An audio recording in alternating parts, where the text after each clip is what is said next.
Bienvenidas y bienvenidos al nuevo episodio de la evolución del derecho internacional privado en Latinoamérica desde la mirada de mujeres juristas, en el marco de los festejos de los 50 años de la CIVIP. Este es un espacio donde exploramos el derecho internacional privado desde una mirada práctica, humana, estratégica y principalmente femenina. Y hoy tenemos el placer de contar con la presencia de Claudia Madrid Martínez. Ella cuenta con un doctorado en Derecho, con mención honorífica por la Universidad Central de Venezuela, institución donde también obtuvo sus títulos de magíster en Derecho Internacional Privado y Comparado, y de abogada, siempre con distinciones académicas. Ha combinado una intensa labor docente con la investigación, ocupando cargo de profesora titular de la Universidad Central de Venezuela y, en simultáneo, profesora asociada de la Universidad de Antioquia, Colombia. Es autora de más de 100 publicaciones académicas en temas como contratos, responsabilidad civil, consumo, arbitraje, en todo el espectro del derecho internacional privado. Además, ha sido ponente en muchísimos eventos académicos, nacionales, internacionales, y forma parte de múltiples redes académicas internacionales. Por ejemplo, es miembro del Comité Académico de la Maestría en Derecho Internacional Privado y Comparado de la UCB, es miembro de la Asociación Americana de Derecho Internacional Privado, del Instituto Hispano-Luso-Americano de Derecho Internacional y de la Academia Internacional de Derecho Comparado. También integra una lista de árbitros en centros de arbitraje, como por ejemplo la Cámara de Comercio de Caracas y CEDEC. Bueno, Claudia, bienvenida, gracias. Muchísimas gracias a ustedes y a Forum Deep por esta invitación para conversar de temas actuales para el derecho internacional privado en América Latina. Contanos un poco, la idea es que nos cuentes desde tu experiencia, tu trayectoria en el campo del derecho internacional privado, ¿cuál crees que fue el punto de inflexión más significativo en la evolución del derecho del consumidor en los últimos 50 años? A ver, tratar de responder esa pregunta pasa por entender que nació el derecho al consumo, de hecho.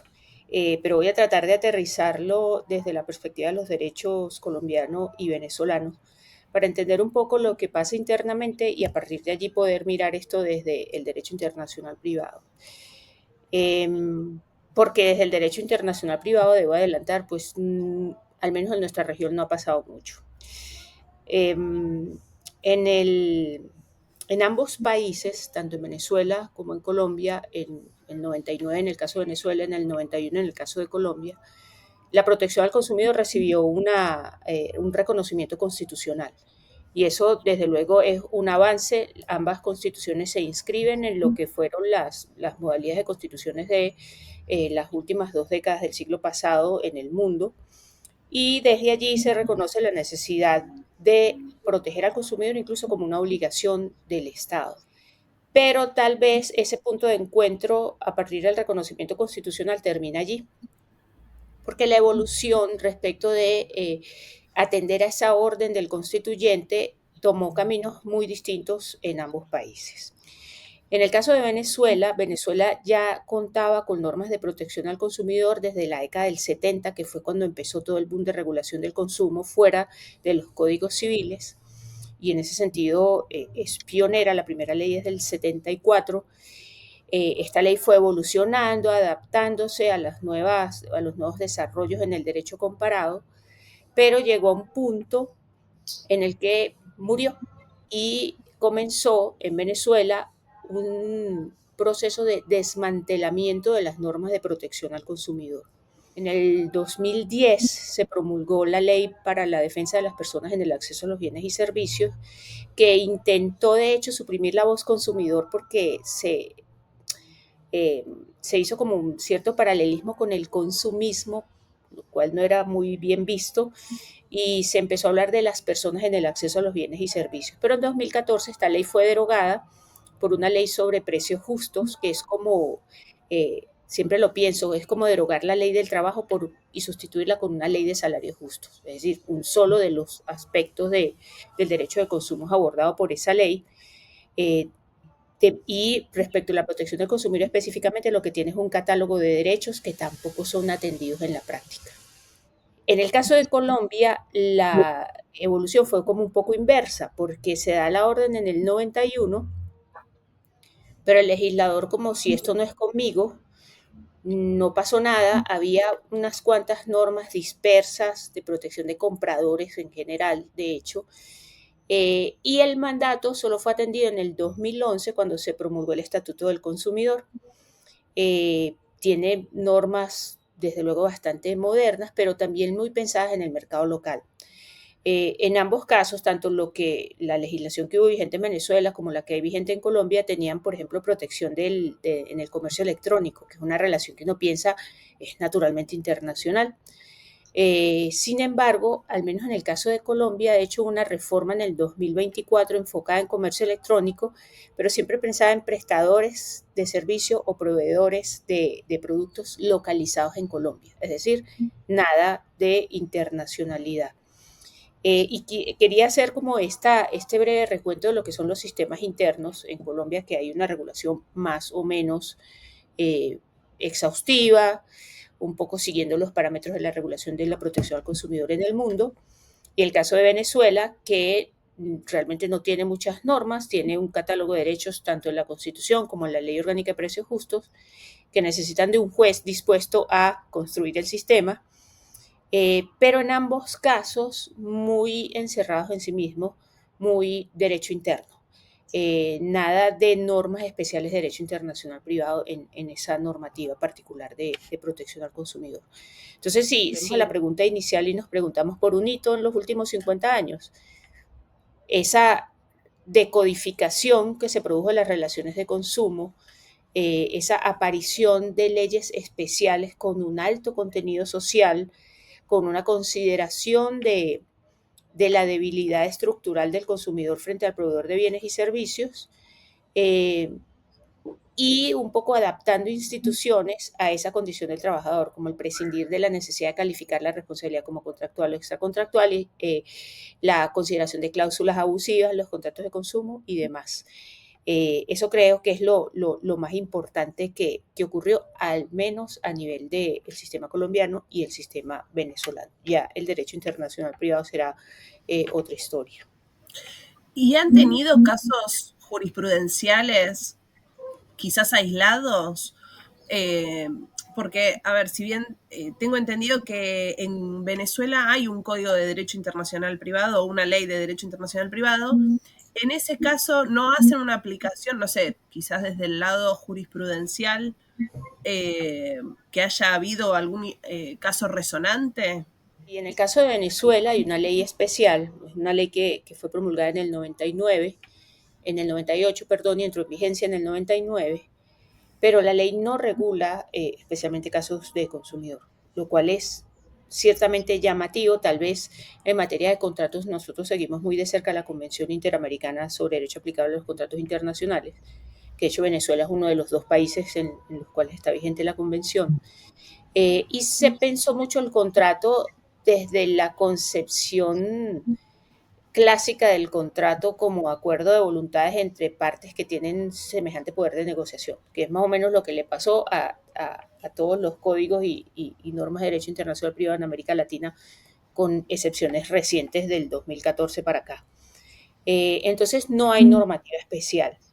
Y el problema de las disputas de consumidores, que uno diría, bueno, pero a lo mejor alguna sentencia que trate de adoptar las reglas generales al caso del consumo. Y la verdad es que hasta donde tengo conocimiento no la hay. ¿Por qué?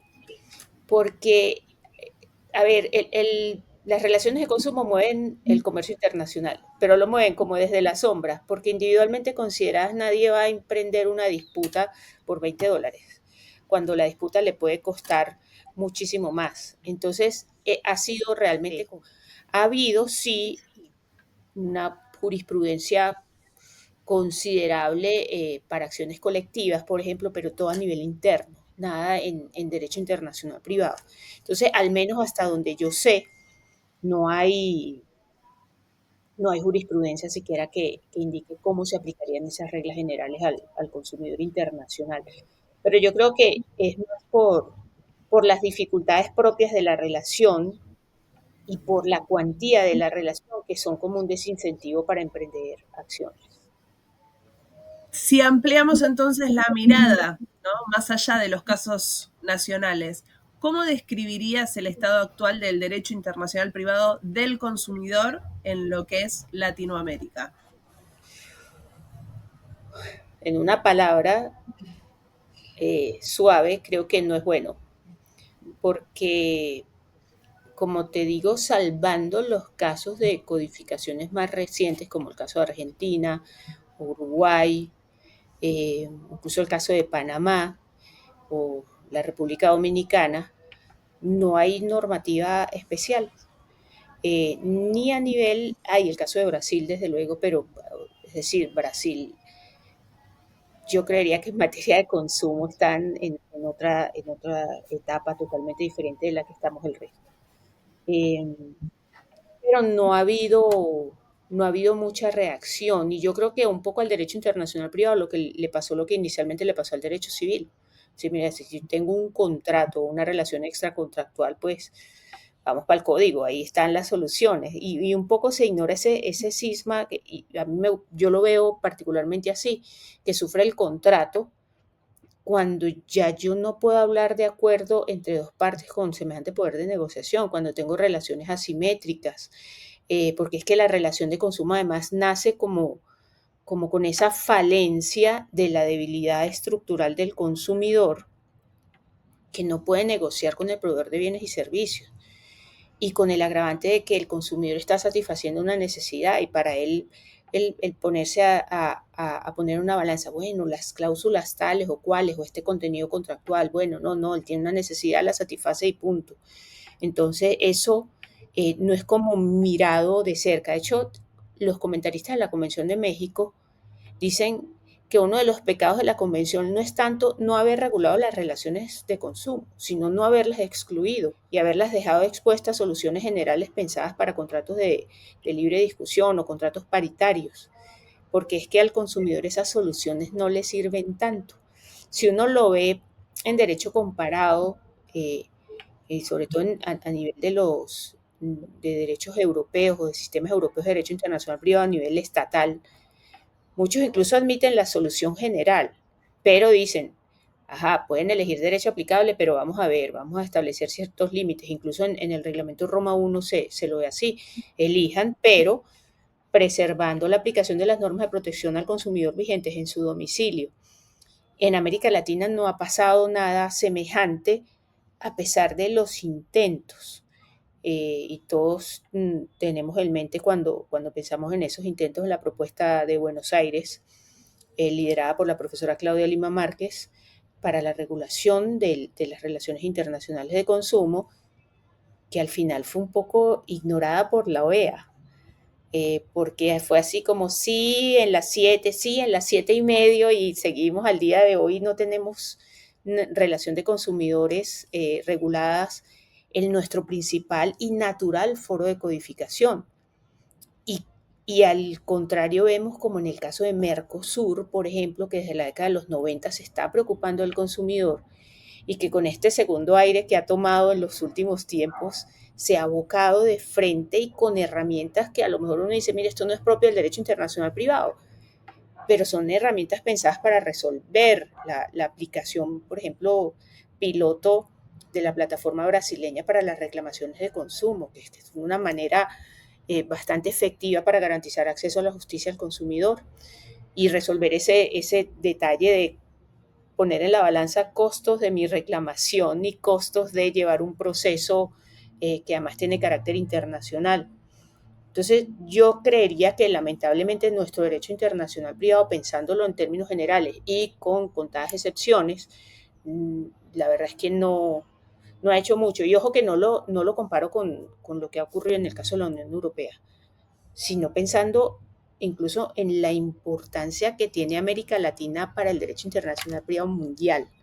Es inexplicable que no tengamos una regulación coherente y sistemática de las relaciones internacionales de consumo. Dos preguntas de tu comentario reciente. La primera es si crees que a través de una convención o, por ejemplo, a través de normas o leyes modelos, sería la posibilidad que tendríamos desde Latinoamérica para regularlo. Y por otro lado, la otra duda o inquietud que me surge de lo que comentabas es, ¿crees que la tecnología va a ser el trabajo del legislador de apuntalar un poco soluciones a las situaciones de los consumidores antes que una normativa que puede ser la convención o una forma de armonizar derechos? A ver, respecto de la primera pregunta, eso es la pregunta del millón, porque es que yo creo que en América Latina nosotros no somos muy cercanos a la técnica de las leyes modelo. Y lo ve uno por los instrumentos modelos de las propias CIDIPs, que no han sido precisamente los más exitosos. Yo creo que en ese sentido el caso, por ejemplo, de la ley modelo sobre arbitraje o de la ley modelo sobre comercio electrónico son como cuestiones excepcionales. No sé qué pasó, yo dificulto que haya otras más exitosas porque ni siquiera la insolvencia transfronteriza ha tenido digamos, el aspecto tan amplio que han tenido la de arbitraje y la de comercio electrónico. Entonces, no sé si nosotros seamos muy amigos eh, de las leyes modelo.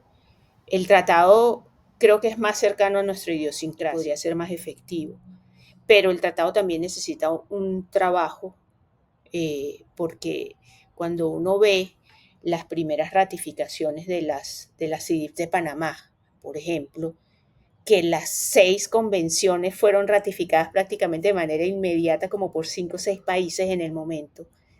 Y cuando ve las últimas, de la Convención de México, yo siempre recuerdo aquí a uno de mis maestros, el profesor Eugenio Hernández Bretón, que él dice que la perfección fue su principal enemigo y que tiene solo 2 estados partes, cuando es una convención que es del 94 y uno ahora piensa, 94 lejísimos, pero, o sea, sus soluciones no las tiene Roma I y sin embargo tiene solo 2 estados partes. Entonces, el tratado necesita un trabajo que yo no sé si la OEA, no sé si esta opinión sea muy popular, pero no sé si la OEA realmente lo esté haciendo, porque las convenciones desde la década de los 90 hasta hoy no se han movido en cuanto a estados partes. Pero si me preguntas así como para allá, yo diría que el tratado puede ser más cercano a lo que nosotros tradicionalmente hemos utilizado para el derecho internacional privado.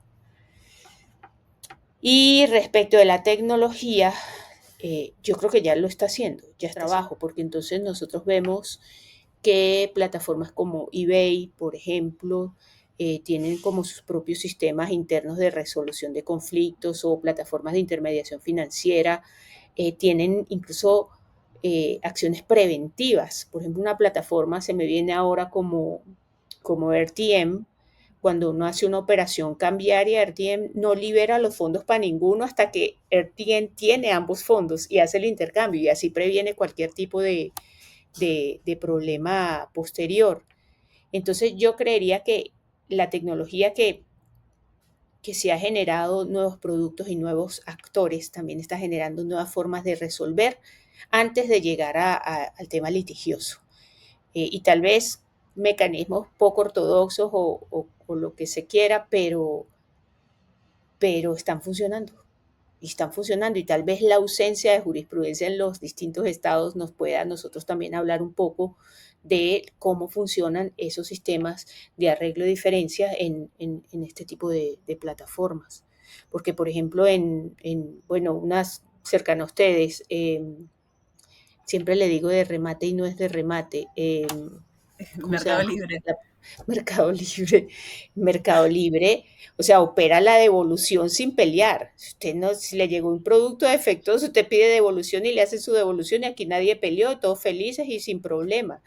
Entonces yo creo que un poco el asunto está pasando así, tal vez ese sueño de cuando empezó a hablarse de Internet, de la cyber law o ese tipo de cosas, de pronto se está materializando con estos mecanismos que utilizan los propios prestadores de servicios en Internet para resolver disputas sin llegar a los tribunales de los estados. También los propios estados están implementando mecanismos de resolución de disputas electrónicas que lamentablemente hoy tienen ciertas limitaciones para lo internacional. Por ejemplo, en Colombia la Superintendencia de Industria y Comercio tiene una plataforma de reclamaciones electrónicas, pero solo funciona con prestadores y proveedores de bienes y servicios localizados en Colombia. Pero sí está dando, la tecnología yo creería que sí está dando respuestas que el derecho internacional privado todavía se está como pensando. Interesante, porque me hiciste acordar que en Europa se intenta implementar plataformas privadas donde los usuarios adhieren y en realidad los prestadores son los que se adhieren en un primer momento, aceptan ese foro privado que es todo online y se carga la reclamación y bueno, ahí tienen directamente la forma de, se resuelve, digamos, es como un arbitraje muy privado entre consumidores. Entonces, pero los casos que vos mencionás son plataformas que provee el Estado directamente de resolución de controversias. En el caso de Colombia, sí. Y incluso en el caso de Brasil, es el Estado. Pero Sí. también cuando no hay, por ejemplo, PayPal tiene una posibilidad de arbitraje incluso telefónico. O sea, es decir, no tienes ninguna autoridad en el medio, pero la propia plataforma está consciente de que si tienes un consumidor enfrente que no se puede desplazar a Singapur a litigar, como es su cláusula general, pues mire, por teléfono podemos tratar de resolver el asunto y dando siempre como esas posibilidades. Yo creo que para garantizar realmente el acceso transnacional a la justicia del consumidor, la tecnología es clave por el tema de costos, que era Sí, lo que había mencionado antes como uno de los obstáculos para estos litigios. así es. Bueno, y para ir concluyendo, queremos pedirte una reflexión sobre cómo ves el futuro del derecho internacional privado en América Latina, teniendo en cuenta esta gran influencia de la tecnología en las relaciones privadas internacionales. ¿Cómo veo yo el futuro? Mm, Empezaría por resolver cómo creo que debería ser, o a lo mejor cómo me lo sueño. Eh, América Latina tiene todo el bagaje y la historia para pararse y hablar de derecho internacional privado en cualquier lugar y nosotros a veces nos olvidamos de eso. Entonces siempre estamos ocupados viendo del otro lado del océano, viendo al norte y no vemos lo que hacemos nosotros acá. Y creo que el futuro del derecho internacional privado pasa por conocernos mejor, por respetar y hacer valer esa historia que tenemos en derecho internacional privado y seguir caminando, porque tal vez en este momento estamos como pasando en cierto estado de letargo, repito, con algunas excepciones, pero lo primero es ver lo que tenemos y luego enfrentar, es decir, voy a referir un ejemplo simplemente, nosotros tenemos unas convenciones sobre títulos, valores, que pensando en sus épocas son tremendas convenciones, la de letra de cambio y la de cheque. Pero hoy en día esos títulos están desmaterializados. ¿Qué hemos hecho nosotros para decir, mire, qué hacemos con estas convenciones cuando ya la letra de cambio no está en un papelito? ¿Cómo la vamos a manejar? O incluso el cheque que ya ni siquiera existe.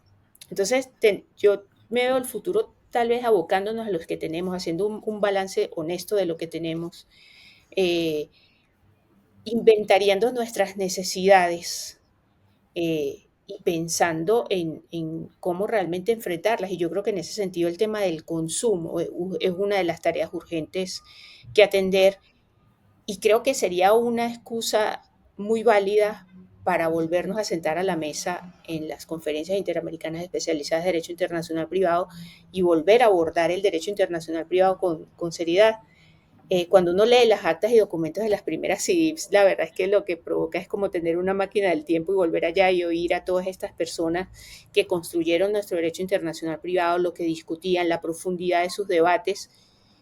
Y no es un deseo simplemente nostálgico, sino es que mirar lo que teníamos y caminar sobre eso, es decir, y seguir avanzando y abordar los temas que el derecho, si algo bueno tiene, es que no se nos van a agotar los temas de discusión, porque las sociedades siguen avanzando, nosotros seguimos caminando y el derecho está ahí como un poquito sentado y el derecho internacional privado tal vez un poquito más. Entonces, lo veo o lo quiero ver en el futuro activo, debatiendo, discutiendo, produciendo. Muchísimas gracias, Claudia. La verdad que es una reflexión hermosa y latinoamericana. Gracias por compartir este espacio, por compartir tu expertise. Queremos agradecer también, bueno, a la UEA y a la SADIP que prestaron su apoyo para que este espacio exista. Y desde ya, desde Forum VIP, les agradecemos a todos los que nos acompañan en este ciclo, los que están viendo del otro lado, eh, intentando buscar conectar saberes, experiencias, desafíos del derecho internacional privado actual y futuro. Muchas gracias. Muchísimas gracias a ustedes por la oportunidad y por mantener vivo este tipo de espacios que creo que son fundamentales precisamente para el futuro del derecho internacional privado.